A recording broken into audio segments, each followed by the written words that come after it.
back to my channel. If you're new here, welcome. This is Boss Vision, where I share with you all beauty, fitness, hauls, and everything you need to know about starting a candle business. In today's video, I'm going to be sharing with you all 10 things I wish I would have known before starting my candle business.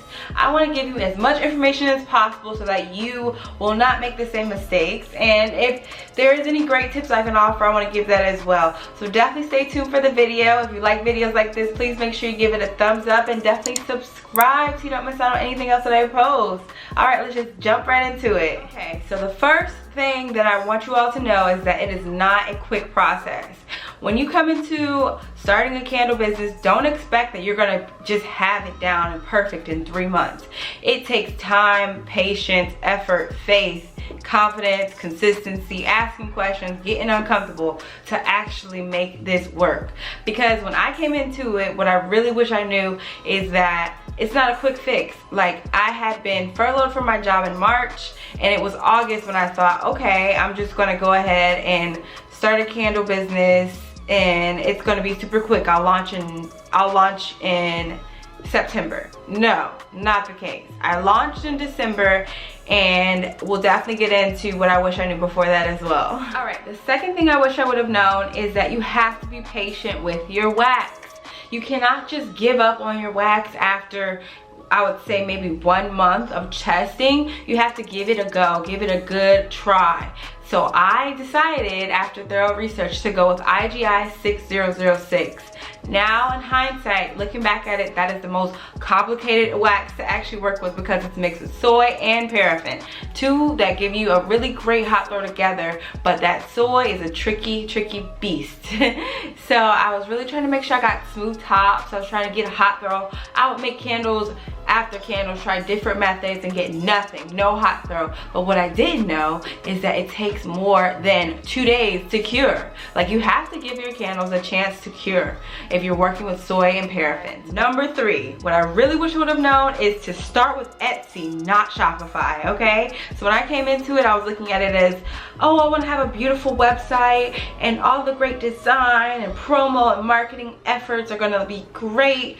No, honestly, Etsy will do all of that for you. So I started with Shopify and I was getting like, you know, 10 to 15 sales, if that. And then once I got on Etsy, I realized, well, I haven't gotten any sales yet, but I realized on Etsy that I got like over 100 page views. Like, people are constantly viewing my page, which is definitely motivating for me. I just feel like maybe I can tweak some things regarding my banner and maybe tweak my product photos. Put out quality content on Etsy before you start a Shopify, because then you'll find yourself spending like more than what you make in your first month. Because I did spend like 180 on a Shopify site and I didn't even make that much. So yeah, start with Etsy. Alright guys, number 4, what I really wish I would have known is when you're testing, only work with one vessel. Just one. You do not need to test out another fragrance after you've made one, because what's going to happen is you're going to find yourself like me and have about 10 testers in rotation.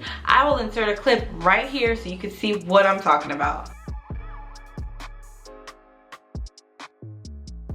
So yes, I have all of these candles that are half empty that I need to clean out, because honestly, down the road, I would like to reuse those vessels because they were expensive. So yes, in your journey, definitely just test out of one jar and be patient with that, because it's really good for you to test one jar, not just for the fact that you don't want to make a mess and have a lot of cleanup to do, but you want to take your time and actually understand what works. So if you keep testing all these different candles, how are you supposed to keep track in your brain of what works? So respect the process, be patient, and only test out of one vessel.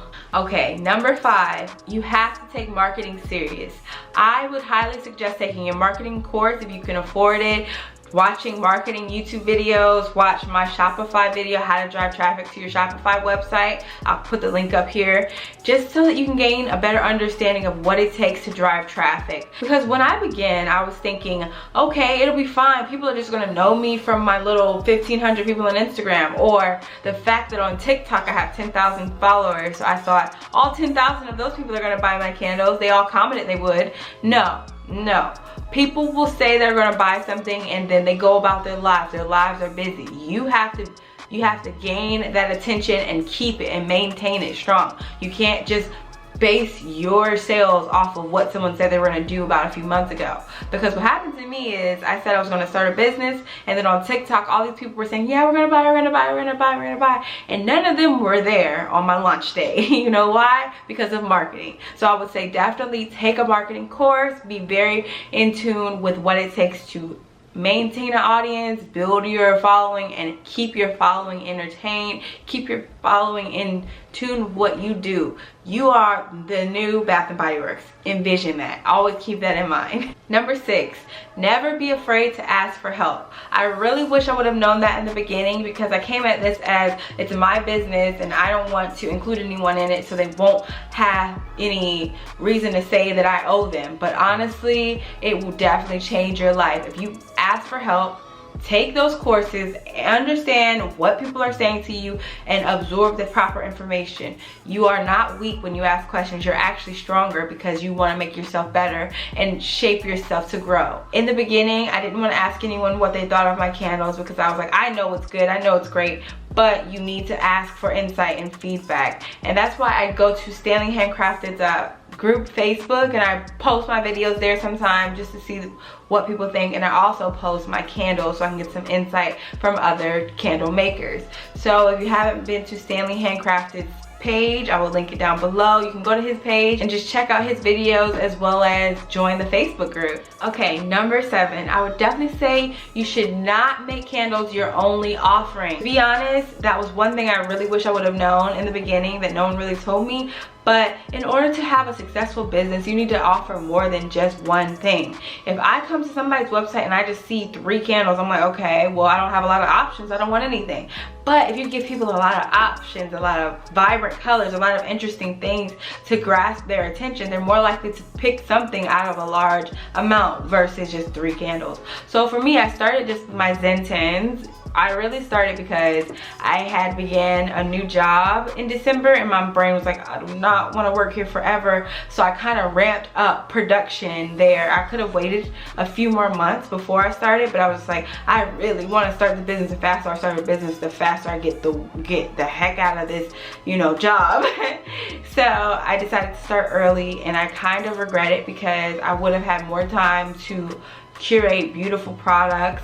Regarding, I don't want to just sell the Zen 10s, I want to sell my Oxford jars. I have incorporated them recently for my Valentine's Day collection, but I really want to keep pushing to add more things to my site in regards to wax tarts, and then, you know, the little tree, the tea tree lights as a free gift. And I want to offer bundles as well, so I'm definitely getting into body butters as well. So I would definitely say take your time, take a step back, and make sure you have more than just one top size product to offer. And if you did want to offer one, just make sure you have more than 3 scents. At least my recommendation is 5 different scents.